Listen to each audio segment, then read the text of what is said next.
அவருடைய பரிசுத்த நாமம் ஸ்தோத்திரிக்கப்படுவதாக. 1 நாளாகமம் 28ஆம் அதிகாரம் 20ஆம் வசனம். சகல கிரியைகளையும் நீ முடித்து தீரு மட்டும் அவர் உன்னை விட்டு விலகவும் மாட்டார், உன்னை கைவிடவும் மாட்டார் என்று தகப்பனாகிய தாவீது தன் குமாரனாகிய சாலமோனை பார்த்து, நீ பலன் கொண்டு தைரியமாயிரு, பயப்படாத, கலங்காத, கர்த்தர் என்னும் என் தேவன் உன்னோடே இருப்பார், அவர் தம்முடைய ஆலயத்தின் சகல கிரியைகளையும் நீ முடித்து தீர மட்டும் அவர் உன்னை விட்டு விலகுவதும் இல்லை, உன்னை கைவிடுவதும் இல்லை என்று தைரியப்படுத்துகிறார்.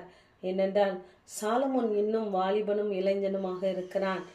அவனுக்கு தாவீதை போல அனுபவம் கிடையாது. ஆனால் செய்ய வேண்டிய வேலையோ மகா பெரியது.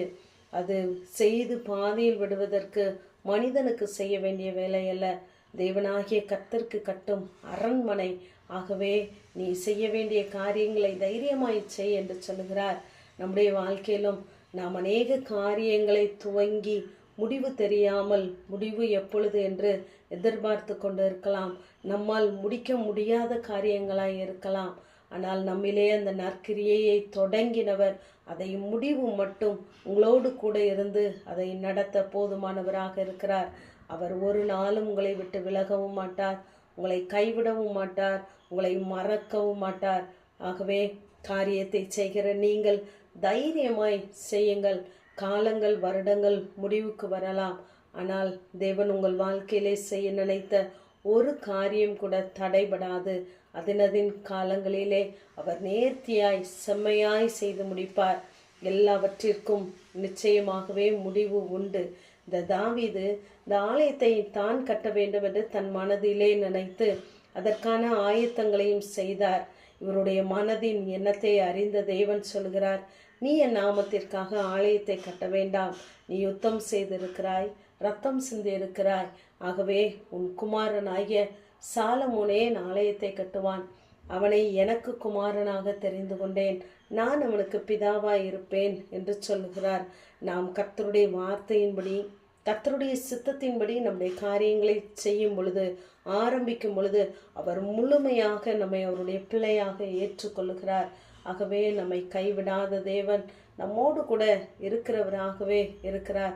ஆகவே காரியத்தின் முடிவு என்ன என்று எதிர்பார்க்கிற தேவஜனமே, உங்களோடு கூட தேவன் எப்படி இருந்தாரோ அதே போல உங்கள் பிள்ளைகளோடும் கூட இருந்து அவர் காரியத்தை நடப்பிப்பார் என்று நாம் 1 ராஜாக்கள் 8ஆம் அதிகாரம் 51ஆம் வசனத்திலே வாசிக்கிறோம். கர்த்தர் நம்மை கைவிடாமலும் நம்மை நெகிழ விடாமலும் அவர் தம்முடைய பிதாக்களோடு இருந்தது போல நம்மோடும் இருந்து என்று சொல்லி வாசிக்கிறோம். உங்களோடு கூட தேவன் எப்படி இருந்தாரோ அதே போல உங்கள் பிள்ளைகளுடைய வாழ்க்கையிலும் நிச்சயமாகவே இருந்து அவர் செயல்படுகிற தேவனாகவே இருக்கிறார். ஆகவே உங்கள் காரியத்தின் முடிவு என்ன என்று எதிர்பார்த்து நீங்கள் காத்திருக்கலாம். அப்பொழுது அந்த காரியத்தை எப்படி தேவன் துவங்கினாரோ அதே போல அவரே முடிப்பார். ஒரு காரியத்தின் துவக்கத்தை பார்க்கிலும் அதன் முடிவு மிகவும் நல்லது. ஆகவே ஆரம்பத்தில் கொண்ட நம்பிக்கையை நாம் முடிவு பரியந்தம் தேவன் மேலே வைத்திருப்போம். காரியத்தை ஆரம்பித்த நீங்கள் நிச்சயமாகவே அதன் முடிவை காண்பீர்கள். அந்நிய கண்கள் அல்ல, உங்கள் கண்களே காணும்.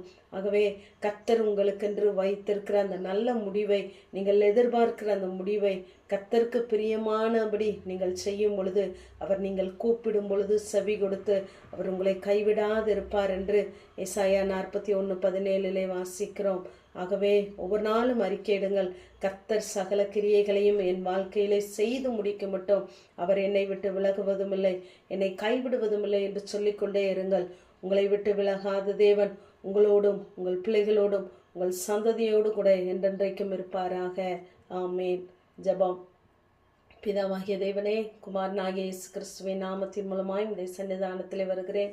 நீங்கள் எதிர்பார்க்கிற எல்லா காரியங்களையும் கர்த்தர் செய்து உங்களை கைவிடாதிருப்பார் என்ற வேத வார்த்தையின்படி கர்த்தாவே, அநேக காரியங்களை ஆரம்பித்து விட்டு முடிவு தெரியாமல் உடைய சமூகத்தை நோக்கி பார்க்கிற உடைய பிள்ளைகளுடைய வாழ்க்கையிலே அவர்கள் எதிர்பார்க்கிற எல்லா காரியங்களையும் செய்து முடித்து தீரு மட்டும் உடைய பிள்ளைகளை கைவிடாத தேவன், விட்டு விலகாத தேவன், கூட இருக்கிற தேவன், நீர் மறந்து போகாதபடி உடைய பிள்ளைகளை நினைத்தருள்வீராக.